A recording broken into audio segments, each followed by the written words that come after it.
A wild day on the streets in Albuquerque. What began as a peaceful protest against APD quickly turned into something much more. An unpredictable test of patience for local officers as hundreds blocked streets and shouted at police, at one point even laying down on the freeway, upset over the recent fatal shooting of a homeless man in the foothills. Let's get right to News 13's Cole Miller. He's been in the middle of things since the protest began. Cole, what are you seeing now? Well, Crystal, wild doesn't even begin to describe it. I'm facing west down Central, and it appears that Central is completely closed all the way to University in both directions. And then to the east, closed all the way to Girard. I've seen armored cars from Rio Rancho PD, New Mexico State Police. We're going to have some people probably jumping into the shot here. We want to apologize in advance for any profanity that may hit the air. Again, we are live here on TV. Let's get some video here now.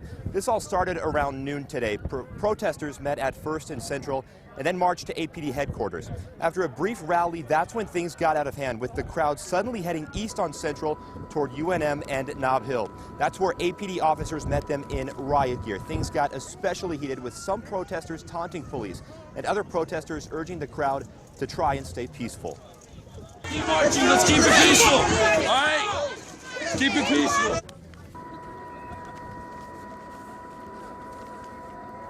But the drama only continued. Police kept very close watch on protesters as they continued their occupation of Albuquerque streets. Eventually, the crowd reconvened downtown, where a standoff began between dozens of protesters and police officers who appeared to be preparing to use tear gas. That did not happen, though. The protest then continued on, with some protesters marching to a stretch of I-25 near Central. No one was hurt there, and the march continued on. Now, again, this was a planned protest, widely publicized. One of the organizers told us earlier today that she did not expect the protest to grow to what it is here now. We're seeing mounted police officers, more police officers in riot gear. We're going to keep an eye on this. We'll be down here all night until 10 o'clock.